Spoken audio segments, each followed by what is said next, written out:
bisa-bisanya Granit Xhaka Heeh. dipasang gantikan Tierney di back kiri.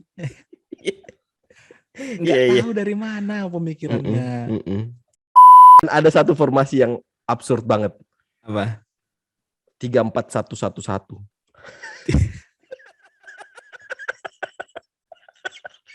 3-4-1-1. Udah sempat ngece nih kan. Iya, Ngece, MU kalah. Dia malah kalah. kalah sama Brighton. Itu lebih sakit lagi itu. Sama aja sih sebenarnya sakitnya, yang satu kalah sama tim degradasi, yang satu kalah sama tim ilmu hitam.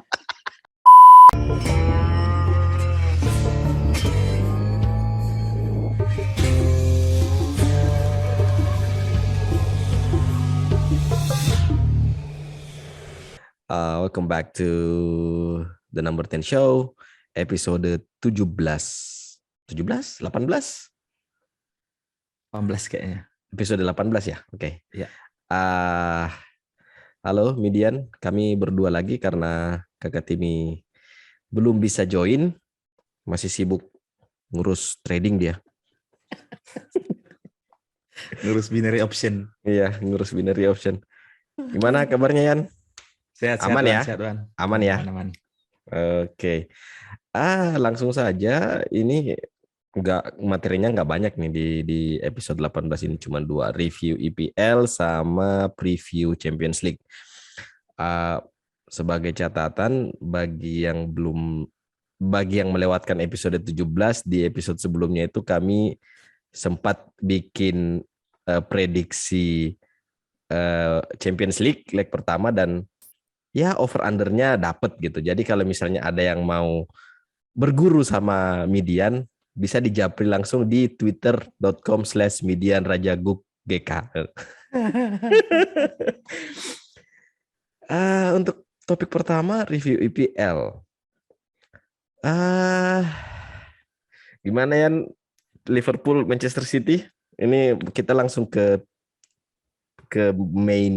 main course-nya nih. Liverpool Manchester City sesuai prediksi atau memang itu menurut kamu City Liverpool itu kemarin match-nya menunjukkan superioritas Guardiola atas Jurgen Klopp atau sebaliknya? Atau sama-sama imbang keduanya nih? Sebagai supporter netral ya, yang nonton kemarin City Liverpool, memang disajikan berbeda tuh feel-nya pada saat nonton dua tim yang dilatih, yang menjadi pelatih terbaik bukan cuma di Liga Inggris mungkin ya, di Eropa dan mungkin di dunia untuk skala klub. Cuman memang kalau misalnya dibilang ini menunjukkan kapasitas Pep dan Klopp, aku sih melihatnya masih ada sesuatu yang di luar dari, bukan hanya sebatas itu. Misalnya tolak ukur kalau itu memang mereka pelatih terbaik gitu. Karena masih ada celah dari, atau misalnya dari match yang kemarin itu di 15 menit terakhir itu cenderung mulai turun Temponya adrenalinnya. turun, iya ya. Iya, temponya. Nggak tahu karena faktor dari pemainnya atau Klopp sama Pep itu sama-sama pengen bermain aman. Jadi mereka benar-benar ya bertarung di sisa laganya di masing-masing nih kan. Karena nggak tahu juga kita nih, hasil imbang 2-2 itu menguntungkan siapa nih? Apakah City, apakah Klopp gitu kan? Iya, iya. Karena kalau misalnya kita hitung matematisnya nih, siapa yang memenangkan semua pertandingan sisa laga itu yang akan juara, dan akhirnya ternyata yang ini menjadi penentu itu malah jadi berakhir imbang kan. Aku sih ngelihatnya pertandingan kemarin itu ya apa ya, kayaknya dari detik pertama itu kita disajikan yang betul-betul kualitas permainan terbaik lah, dengan gaya yang berbeda. Yap, Ya kan, gaya agree. berbeda karena Yeah. mungkin kalau misalnya dibilang City Liverpool menjadi tim terbaik, atau Pep dan Klopp mungkin bisa ada kecenderungan gaya yang sama nih, entah menganut filosofi gegenpressing atau tiki taka gitu kan. Tapi justru pertandingan yang bagus itu nggak hanya yang orang meladenin dengan gaya yang sama. Iya. Tapi justru dengan gaya yang berbeda kita masih bisa menikmatin ternyata kan. Iya. Dan yang lebih memuaskan itu ada golnya. Iya. Biasanya kan ada yang seperti itu karena saking perang strategi nih, akhirnya buntu tuh di masalah Penyelesaian akhir. produktivitas gol kan, Iya. penyelesaian akhir gitu. Walaupun memang dari pendapatku pribadi yang banyak membuang peluang itu City. dari City ya, Iya. dari City. Ya. Tapi masih dari entertain pertandingan, dari segi taktik strategi itu paket komplit itu City Liverpool kemarin. Dari match Liverpool City kemarin itu, menurut kamu sendiri itu menunjukkan kalau Guardiola itu sebenarnya tactical superiority-nya Guardiola itu ada di atas Jurgen Klopp, atau Jurgen Klopp sebenarnya bisa atau Jurgen Klopp bisa menghandle taktiknya Guardiola, atau sebaliknya, atau menurut kamu nggak ada yang berbeda dari dua manajer ini? Kalau misalnya dilihat dari sisi level sebenarnya beda tipis mereka ini ya. Cuman perbedaannya kalau yang aku lihat, Pep itu dia unggul dari segi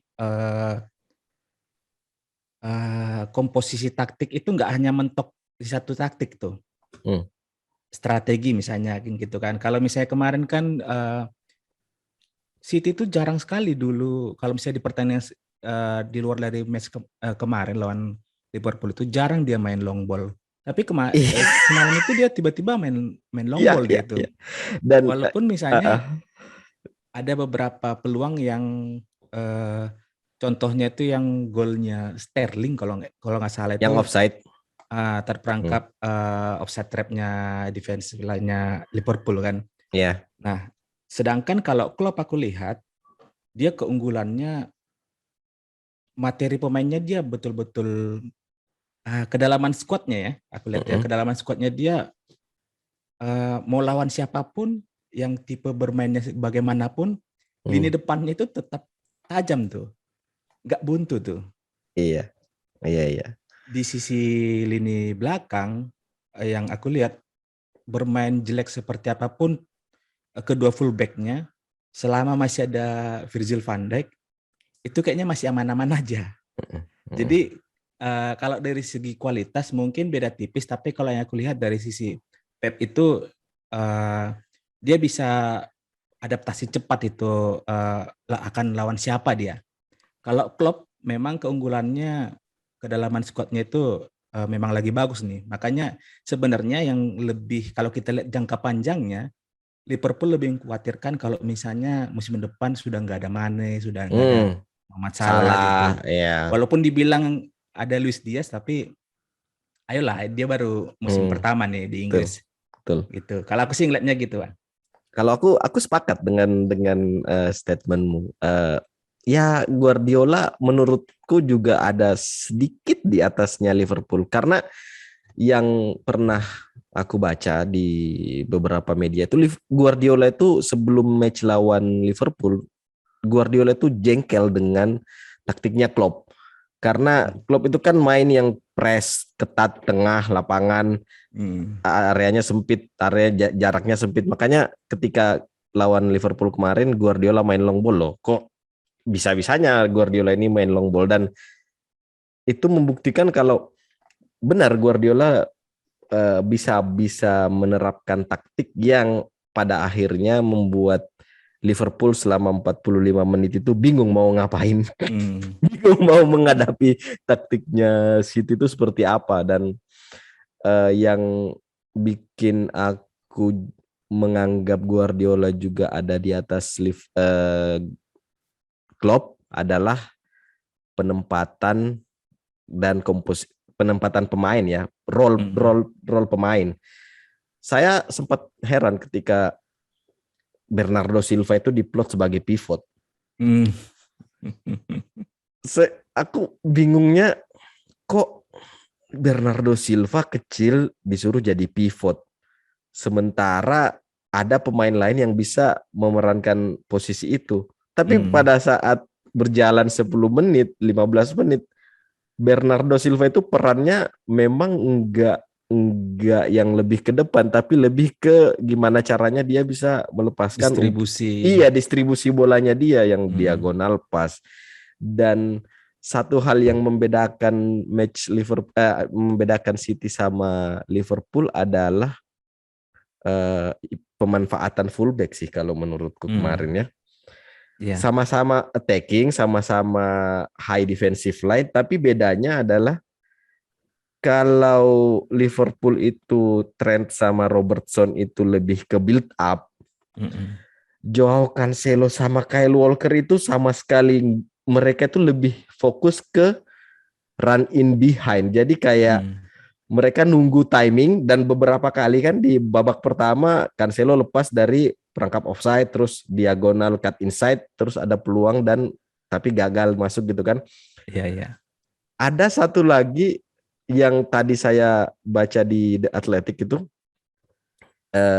analisanya Michael Cox. Kenapa Kyle Walker itu bebas banget di pertandingan lawan Liverpool kemarin. Jadi pada menit ke-8 detik 10 itu Kyle Walker tuh masih di garis pertahanan tuh, di belakang lapangan tengah. Tapi menit ke-8 detik ke-12 dalam 2 detik dia tuh udah di attacking third. Dan itu dia bebas banget itu. Jadi perbedaannya mungkin di faktor fullback juga kali ya. Tapi terlepas dari itu ya ada nggak pemain yang nggak banget di pertandingan itu? Pemain yang nggak banget.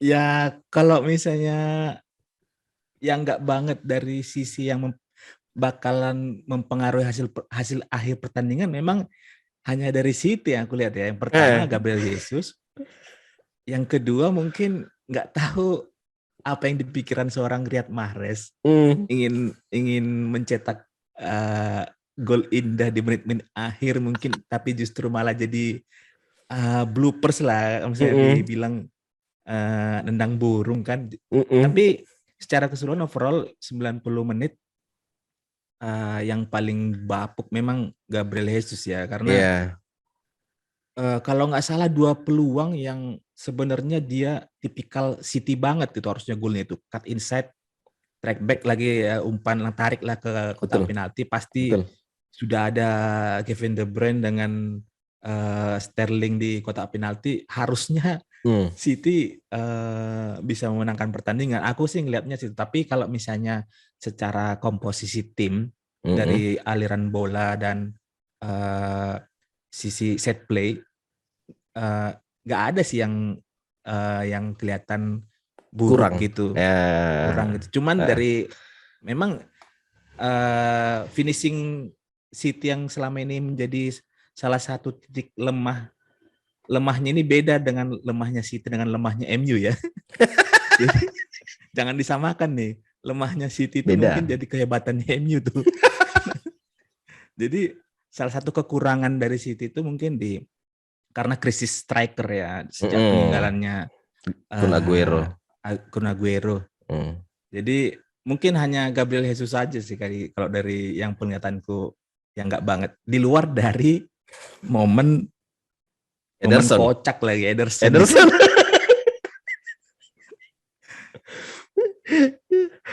Kamu dengar nggak apa yang dibilang sama siapa komentatornya? Si ini kayaknya bukan. Si itu Peter Drury. Ultra cool. Kamu si Peter Drury itu kalau nggak salah ngomong, ini Ederson punya jantung nggak sih, kok kalem banget gitu. Karena memang dari ekspresinya setelah itu juga di short kamera biasa aja. Iya, kalem aja dia kan. Tapi kalau aku menyambung tadi yang kamu sampaikan itu masalah Pep Guardiola dan Jurgen Klopp, khususnya di match yang kemarin ya, betul-betul memanfaatkan fullback masing-masing Fullback. dengan maksimal. Iya. Tapi justru aku lihatnya di situ di sisi Liverpool memang memaksimalkan build up fullback itu. Kalau misalnya dibilang ya hanya dari fullback itu kalau aku lihat ya. Betul ya. Jadi pada saat kapan tuh Robertson dengan Alexander Arnold itu entah itu posisi tertekan atau Iya. misalnya nggak ada ruang nih mereka di sisi kanan kiri City, ya udah buntu tuh. Betul. Buntu. Makanya aku ngelihatnya Klopp juga pada akhirnya dia masukkan Naby Keita tuh gantikan iya. Henderson. Mungkin dia ingin kasih opsi supaya Liverpool nggak mentok hanya build up dari kedua fullbacknya kan. Berbeda dengan City, walaupun misalnya fullback Kyle Walker dengan Cancelo kemarin tuh dari sisi agresivitas kayaknya kurang, tapi justru opsinya City itu lebih banyak dari ya. tengah, kanan kiri oke gitu kan. Tapi justru di situ minusnya Liverpool karena build up-nya dari fullback ya udah mentok itu. Iya. Ya nggak kelihatan lagi. Tapi itulah membedakannya tim. Iya. Kualitas tim Liverpool dan City. Sekecil apapun peluangnya bisa jadi gol gitu iya. kan. Betul. Itulah yang membedakannya kalau aku lihat ya. Aku nonton match Liverpool City itu jadi membatin sendiri. Batinku begini.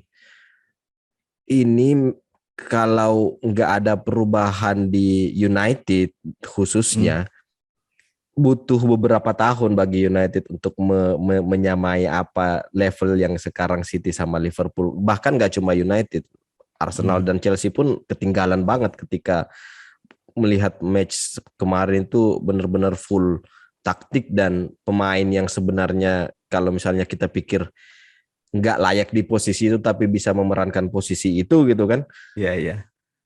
Itu tim-tim Premier League lain itu akan ketinggalan jauh sama dua klub ini selama mereka dilatih sama Guardiola dan Jurgen Klopp gitu. Dan hal mendasar sebenarnya yang kulihat yang membedakan dua tim ini, passing-passingnya itu kedua tim ini memiliki pemain yang bisa memberikan passing akurat dan yang menerima juga. Iya. Bisa tuh. Iya. Gitu kan? Iya. Karena kalau misalnya kita bandingkan dengan di United, ya diambil lagi lah contoh United gitu kan. Sebenarnya United itu bukan nggak ada pemain yang bisa kasih akurasi umpan yang bagus gitu kayak Bruno Fernandes gitu. Cuman yang jadi masalahnya end passingnya itu siapa yang nerima nih? Betul. Kalau di City Liverpool, kalau di City misalnya KDB menjadi pusat untuk masalah distribusi sama Bernardo Silva, yang terima juga oke tuh, bisa diterima. Nah, Liverpool juga begitu. Itu hal yang mendasar kalau menurutku ya.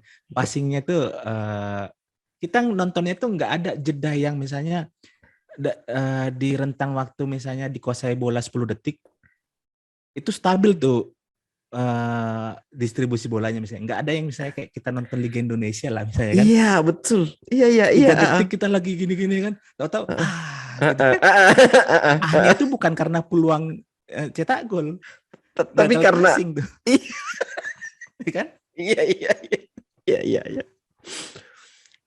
Untuk sekelas bahkan apa ya yang membedakan pemain Liverpool City dengan pemain-pemain Premier League lainnya itu adalah mereka itu sepertinya tahu gitu loh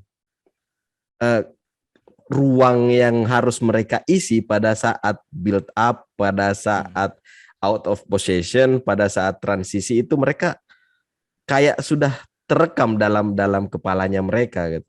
Beda banget sama lagi-lagi United, meskipun komparasi United City ini sebenarnya sudah kadaluarsa, nggak bisa jadi acuan lagi sebenarnya. Tapi karena United memang bapuk ya kita sekalian hajar aja lah. Anggaplah misalnya United kemarin pas lawan Everton, itu positioning Harry Maguire itu udah salah banget gitu. Belum sebenarnya kita nggak tahu nih kalau uh, case-nya Ederson itu dialami oleh De Gea, itu pasti mental 10 pemain yang lain tuh rusak tuh. Ya kan? Kalau aku lihat pasti pertama Maguire sosok karena dia ban kapten langsung kayak marah-marahin gitu kan. Ronaldo dengan ekspresi frustasinya gitu kan. Iya. Bruno Fernandes juga. Tapi kita lihat kemarin tuh bukan cuma Henderson aja yang santai, semuanya santai itu kan. Iya. Walaupun memang seisi Etihad Stadium pada saat Ederson melakukan itu sesaat kayak berhenti tuh gemuruh Etihad Stadium. Iya, sepersekian detik itu kalem, diam, sunyi, senyap. Dan yang nggak habis pikir memang pada saat tayangan ulang itu Ederson santai banget loh. Itu sudah beberapa senti lagi dari garis kan, tapi dia selalu aja nurunin bahu. Ada pressure dari Jota kan? Iya, pressure dari Jota. Selalu aja dia tuh ngumpan terus kalem aja.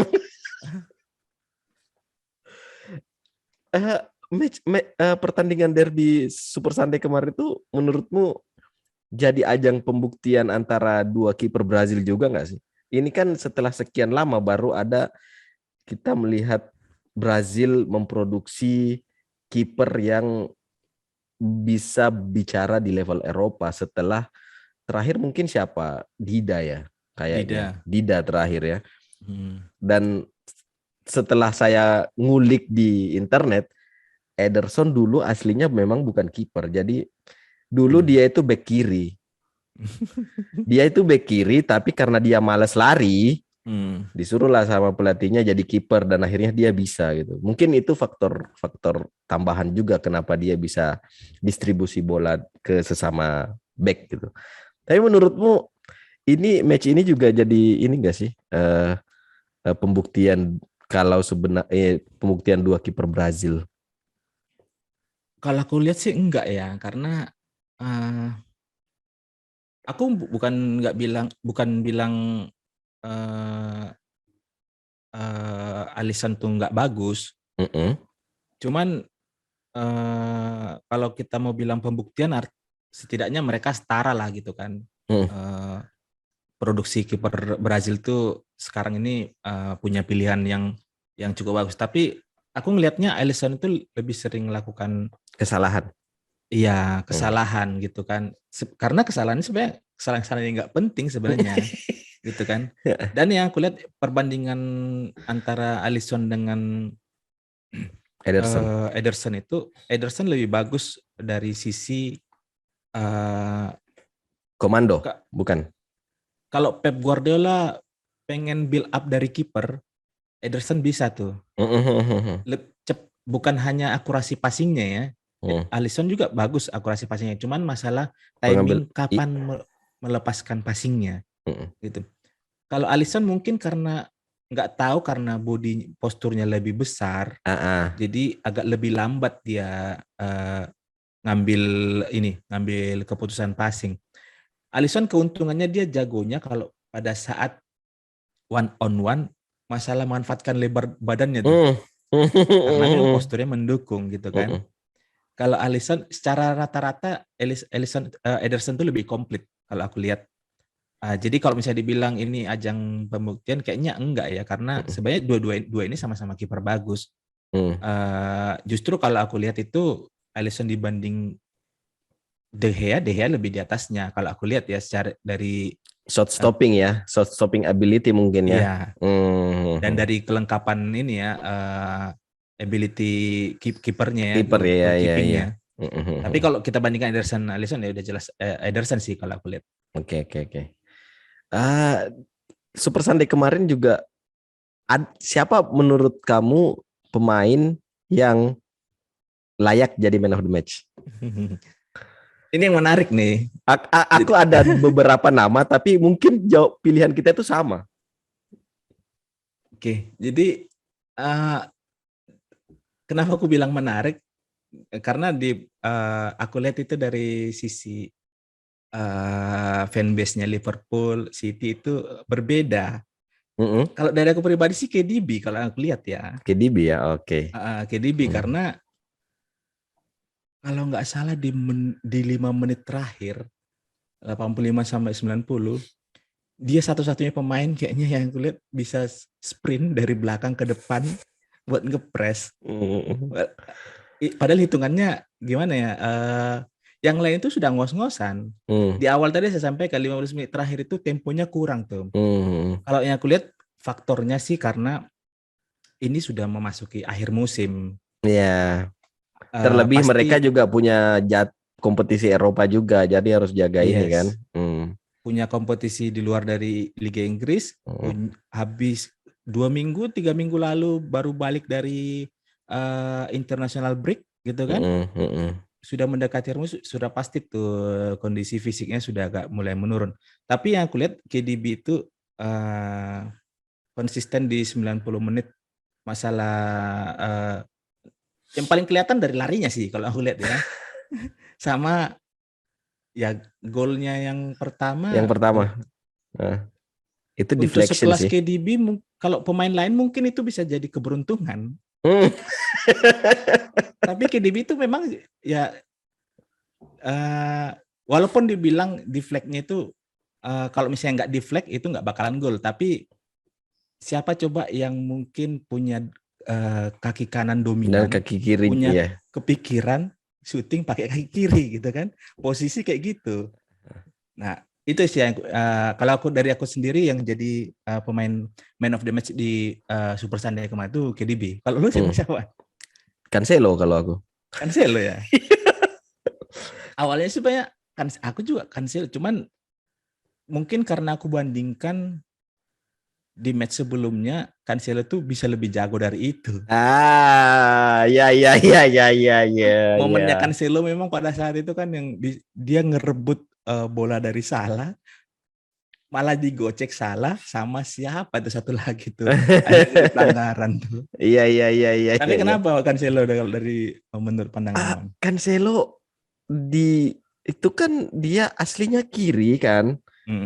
Kaki dominannya kiri, tapi ya dia mirip kanan. Kaki dominannya kanan, tapi operasi di kiri dan kekuatan kiri sama kanannya itu sama bagusnya gitu. Dan di babak pertama Cancelo benar-benar menunjukkan dominasinya atas Alexander Arnold dalam hal distribusi bola, dalam hal kreasi peluang gitu kan. Dan beberapa kali serangan City ke Liverpool dari sisi kiri itu benar-benar kesulitan tuh Joel Matip sama Alexander Arnold menghalau Cancelo. Jadi aku sebenarnya pengen nyebut nama KDB, tapi kalau KDB lagi ya nggak ada seninya gitu, nggak ada serunya gitu. Jadi Joao Cancelo kalau aku. Kapan lagi coba ada back serba bisa kayak gitu, back komplit yang bisa nggak aneh-aneh juga tampilannya kan, biasa aja dia itu. Tapi kalau dari pemain Liverpool, menurutmu siapa yang menonjol di pertandingan kemarin?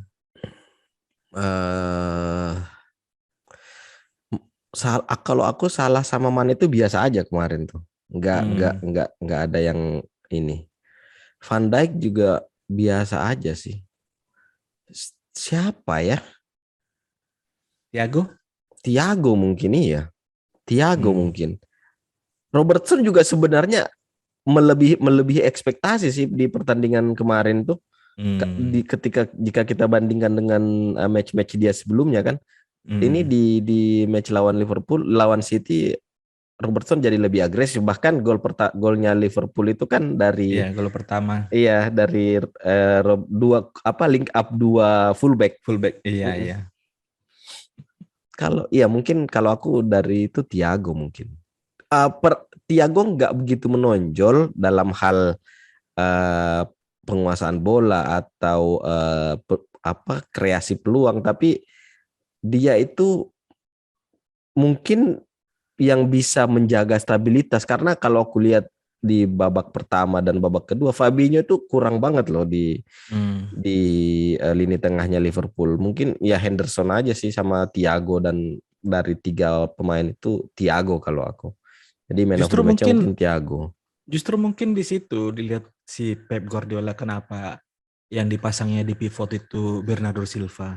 Hmm. Karena mungkin kalau misalnya yang dipasang Pep itu Rodri Fernandinho. yang head to head nih, Iya, atau iya, Fernandinho head to head iya, dengan Fabinho, iya, mungkin bakal alot tuh kan. iya, Nah, iya. akhirnya Pep menurunkan yang pemain yang mungkin Fabinho pun nggak Nyangka. kepikiran deh, ini ngapain nih orang Yang dipasang di sini kan. iya, iya. Akhirnya mungkin yang sudah tugas yang sudah Mm-mm. diinstruksikan Klopp itu jadi buyar tuh. Betul, betul, Karena betul. Fabinho kan kalau misalnya dibilang kalau dia dipasang ya eh, yang memang head to head untuk masalah perebutan bola lah di sekitar tengah lapangan Tengah gitu kan. lapangan ya. Ya. Tapi mungkin aku lihatnya situ dari yang karena menyambung tadi yang kamu bilang di awal, Bernardo Silva dipasang jadi pivot tuh. Pivot. Uh. Tapi Apa? kalau misalnya dari aku sih pemain Mm. Liverpool kalau misalnya dibilang siapa yang menonjol, semua hampir rata-rata ya, nggak Iya, ada yang sama nggak ada yang superior dari lainnya gitu di Liverpool. iya. Tapi memang yang menjadi keunggulan Liverpool selama ini ya umpan-umpan diagonalnya sih menjadi Hmm. senjata. Nggak tahu ya, entah lawan siapapun, taktik umpan diagonal tuh yang kayak gol keduanya Mane lah, Ya, gol gol keduanya juga kedua diagonal. gitu kan. Iya, iya, iya. Ha. Mungkin kebiasaannya kalau di Liga Inggris atau pada umumnya tim Inggris ya bola itu bakal disisir tuh Lurus. lurus tuh di sisi lapangan Ah, baru crossing gitu kan. Ini ah. dia berani dia kayak gitu dia. Betul, betul, betul. Jadi prediksi kamu di akhir musim siapa yang juara nih? Kalau melihat eh, sisa pertandingan kedua tim, Liverpool itu kayaknya nggak ada lawan yang berarti lagi, nggak ada yang lawan yang berat. Ada United, tapi United nggak berat lagi udah. Kalau aku lihat masih City ya, Masih City ya, meskipun masih City harus City. masih ketemu Wolverhampton. Wolverhampton sejak nggak dilatih sama Nuno. eh, Nuno Espirito kan, itu setengah anunya kekuatan Wolves itu hilang tuh. Iya. Kekuatan Wolves itu sebenarnya ada di Adama. Iya, ada apa?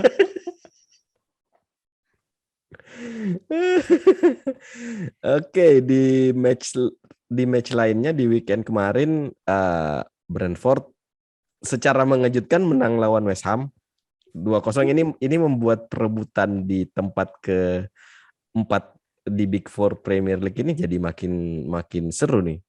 Ada West Ham, Arsenal, ada Spurs sama United. Dan lucunya adalah ketika ada persentase siapa yang akan lolos di empat besar. Jadi diurutkan. Jadi yang empat besar itu Chelsea, Tottenham, Arsenal, West Ham, United. Enggak United, West Ham. Tapi jomplang. Jadi kalau yang lolos di 3-4 itu Chelsea sekitar 90% itu mungkin peringkat 3. Terus Arsenal itu mungkin Tottenham itu peringkat 4 di 60% sekian gitu kan. Arsenal itu sekitar 50. Nah, yang lucunya adalah West Ham dengan United itu cuman 2% sama 1%. Sebenarnya MU sih aku udah nggak ada lihat peluang sama sekali ya buat masuk empat besar. Kalau tim lain itu dia masih ada gregetnya. Iya, dia bisa apa ya? Biasanya tuh kayak misalnya Spurs sama paling besar sih aku lihat Spurs sama Arsenal ya masuk empat besar. Spurs sama Arsenal itu dia bisa menentukan dirinya sendiri tuh untuk masuk gitu kan. Nah, United yang aku lihatnya kayaknya memang tinggal menunggu musim ini berakhir aja. Kalau aku lihat ya, karena kayak udah nggak ada gairah tuh. Iya.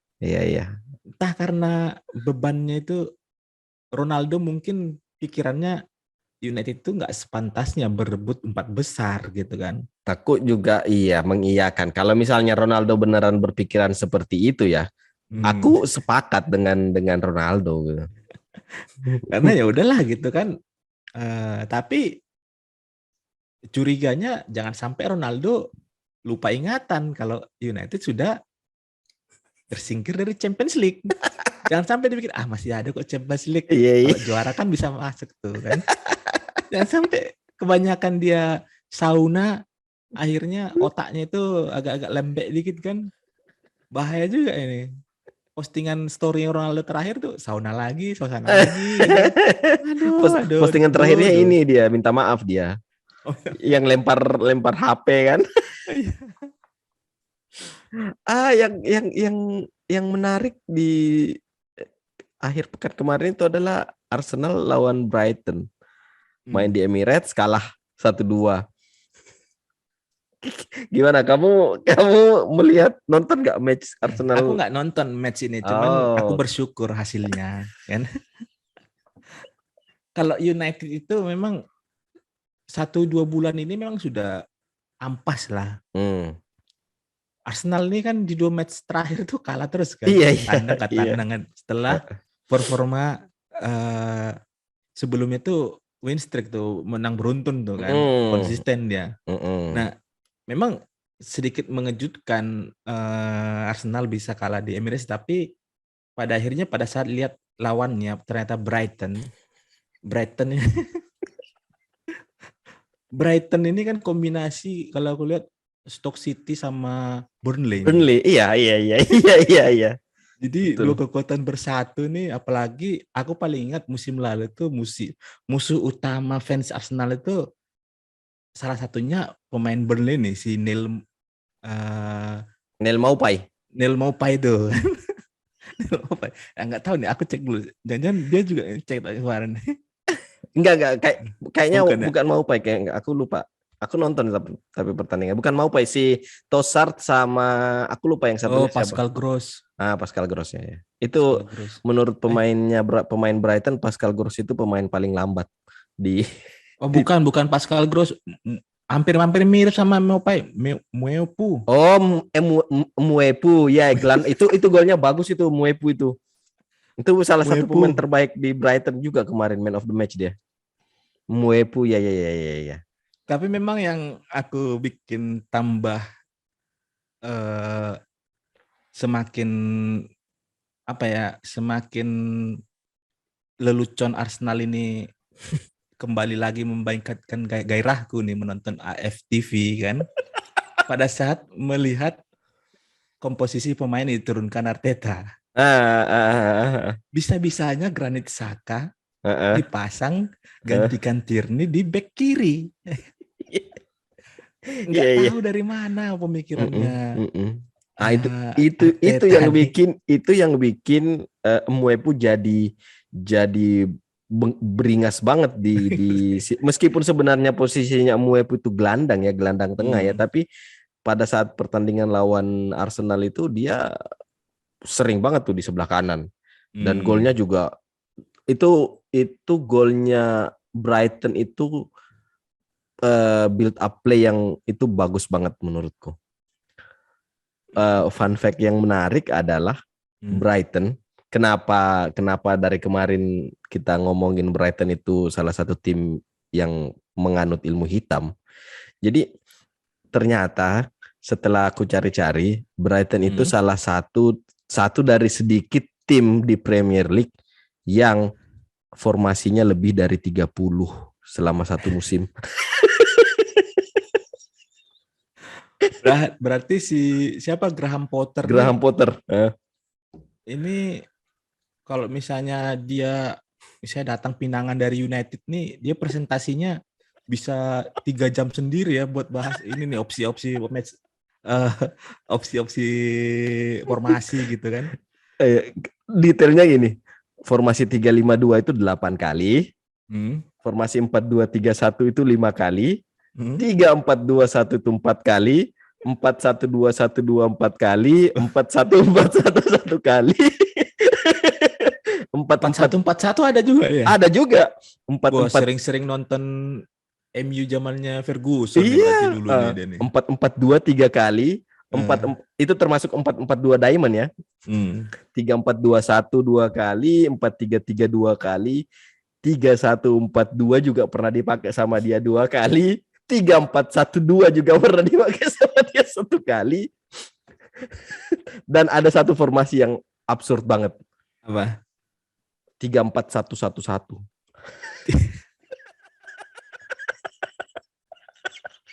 3-4-1-1. Ngeri kali ya. Dengan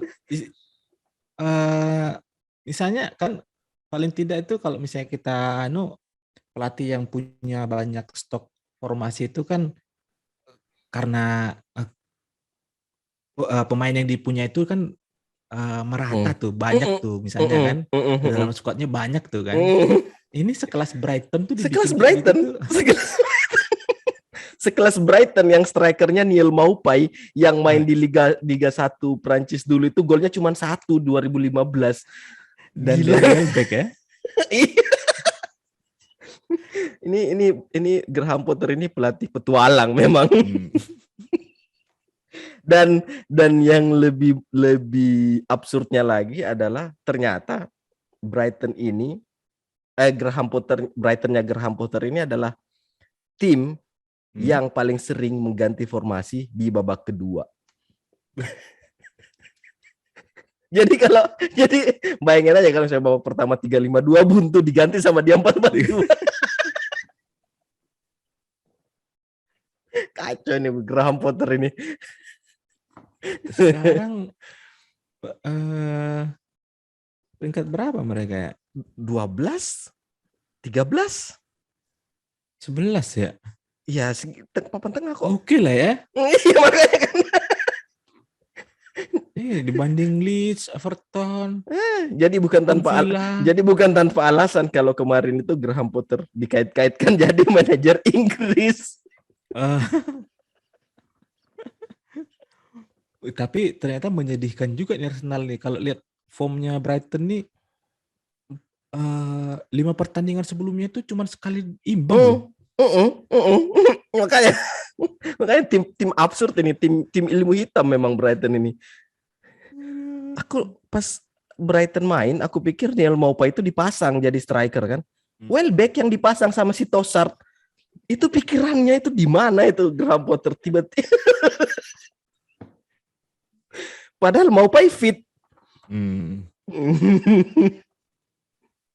Jadi ya mungkin ada kans buat Graham Potter jadi pelatih Inggris tahun-tahun berikutnya, atau mungkin jadi pelatih United. Iya, karena profil-profil pelatih Inggris itu kan kayaknya yang kayak ya aku sendiri pada saat Gareth Southgate ditunjuk tuh taunya Gareth Southgate itu ya dia cuman backnya Boro dulu. Boro, iya. Kan? Ternyata itu dia aja. pernah jadi manajer, cuman sebentar. Dan kayaknya memang profil-profil pelatih Inggris itu kayak gitu-gitu aja, biasa-biasa aja. Iya, biasa-biasa, nggak ada yang mentereng. Makanya kalau ketika Graham Potter dikaitkan ya, siapa lagi coba pelatih Inggris yang yang bereksperimen dengan materi pemain sekelas Danny Welbeck. Namanya aja udah Inggris banget juga kan? Iya, Graham Potter.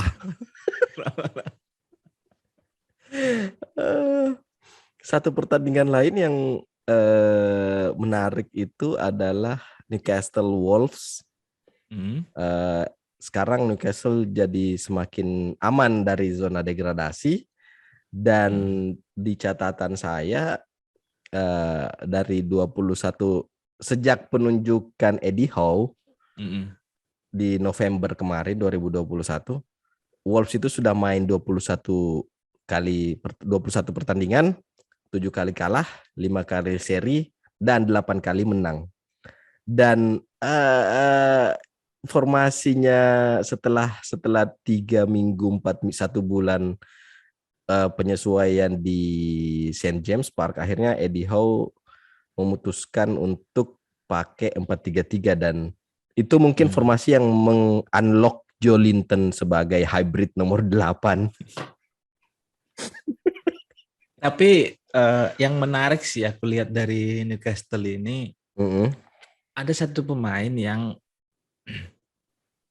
Eh, mengingatkan zaman-zaman eh, kejayaan kejayaan tim Inggris masalah umpan-umpan. Jadi dulu kita tahu tuh Paul Scholes, David Mm-mm. Beckham, Mm-mm. Steven Gerrard. Mm-mm. Itu dari sisi kanan umpan lambung ke sisi kiri akurat gitu kan. Mm.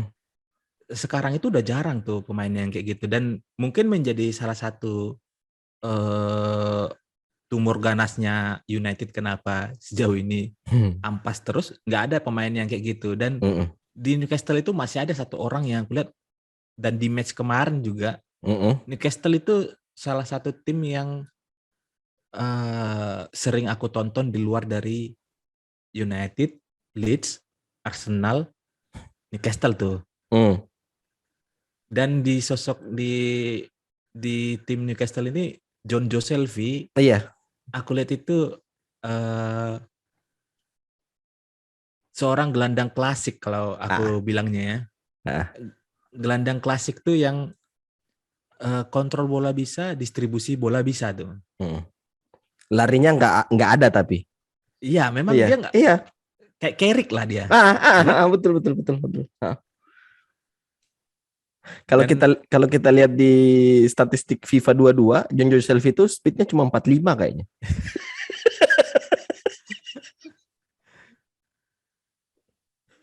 tapi itulah yang membedakan seorang John Joe Shelby itu udah jarang yang kayak dia nih. Mm. Mungkin jangan-jangan ya dulu yang kita ingat itu matchnya United Liverpool tuh yang pernah dia ngejek Sir Alex Ferguson kan. Ah, ah, ah, ah. Dan aku keingatnya ke situ eh, di zaman-zamannya dia ini dan masih bertahan Dengan yang kayak dia gaya sekarang mainnya ini. dia, iya iya. Ah, ah, Hmm, ah, ah. Betul betul betul. Dan Shelby itu inti kan di Newcastle. iya ya. Kapten ya dia bukan? Bukan. Tapi ini kadang kapten, kadang kalau ininya kan Lascelles. Oh, zaman Lascelles. Ah, Ini kemarin juga Leeds menang lagi 3-0 tuh. Jadi ini Jesse Marsh ini manajer Amerika tapi bisa gitu.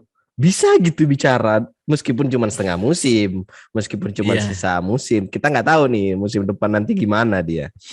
Apakah kebaca atau dia bisa berimprovisasi seperti Graham Potter? We'll Hmm. see. Karena Uh, sebenarnya Leeds ini dia uh-uh. dari kualitas pemain itu oke loh. Iya, Oke, yang bikin mereka tenggelam kemarin memang si taktiknya Bielsa sih. taktiknya Uh-uh. Bielsa gitu. Uh-uh. Karena kalau kita bandingkan lah tim papan tengah Inggris itu dari segi kualitas misalnya ya Leeds United punya Rafinha, Jack Rodrigo. Harrison gitu Uh-uh. kan. Uh-uh.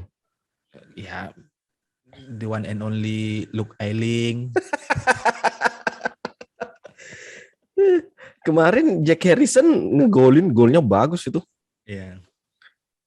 Dan itu juga dibenarkan sama Jesse Mars kan pada akhirnya di dia kalau nggak salah tadi aku lihat ada di Twitter dia di interview dengan BBC Sport kayaknya.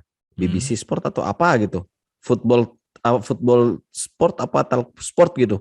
Dia ngomong pemainnya dia tuh memang terkuras kondisinya secara emosional, fisikal dan mental. Hmm. Jadi memang Leeds-nya Bielsa itu terlalu demanding mungkin, terlalu nggak bisa dibawa sama pemain lain dan akhirnya Hmm. berakibat ke fisik dan mental pemain Leeds. Ya beruntunglah Jesse Mars datang di saat yang tepat. Jadi juru selamat lagi sih kawan itu. Everton United, kamu ada tanggapan nggak? Tanggapanku sih bukan di pertandingannya ya. Eh, Tanggapanku tuh yang konferensi persnya si Mr. Ragnik hmm, yang mungkin dia nggak menyalahkan belak-belakan kalau yang aku lihat ya dari hmm, komentarnya. Jadi komentarnya itu terkait jadwal pertandingan. yang terlalu siang. Itu kan match kita kalau di waktu Tengah hari Indonesia itu. Tengah itu Tengah kan hari. Tengah hari itu kalau matchnya. setengah 8, di sana itu setengah 12 kalau nggak Iya, salah, pas iya. setengah 1 kan. Iya, betul. Ya kan. Jadi di penggalan konferensi persnya Ragnik itu menyinggung masalah jam pertandingan. Orang yang masih makan siang terus disuruh main bola gitu. Aku sih gimana ya, kayaknya ayolah nggak usah lah aneh-aneh lah gitu kan. Kalau kalah ya kalah aja. Iya, gak usah cari kesalahan. Nah, sama kayak pelatih siapa tuh dulu yang kalah terus nyalahin rumput. Ada siapa sih itu pelatih? Klopp bukan ya? Iya, Klopp atau sih? Klopp itu. Klopp kan? Nah, Nyalahin makanya, rumput jadi stadion. awalnya dia kalah, akhirnya timnya itu jadi kebanyakan main long ball tuh. Bola tuh banyak terbang-terbang katanya karena kalau umpan datar tuh nggak bagus tuh. Disalahin tuh. Tapi kalau dari pertandingan sebentar itu aku tonton di babak pertama kan. Tapi nggak tahu, kayak nggak menarik aja, nggak aku tonton. Dan akhirnya ujung-ujungnya kalah gitu. Aku nonton itu babak kedua tapi sudah kalah kan. Sudah kalah 1-0, nonton babak kedua kan sudah kalah terus. Oh ya sudah, aku bilang kalah ya udah, berarti sudah nggak mungkin menang ini. Tapi memang ya mungkin mayoritas fans United weekend kemarin itu terasa suram tuh. Udah mainnya yang paling cepat gitu kan. Kalah lagi. Tapi yang kasihan bukan cuman fans United kalau aku lihat ya. Lebih kasihan tuh fans Arsenal. Udah sempat ngece nih kan. Iya. Ngece, MU kalah. Malah kalah sama Brighton. Itu lebih sakit lagi itu. Sama aja sih sebenarnya sakitnya, yang satu kalah sama tim degradasi, yang satu kalah sama tim ilmu hitam.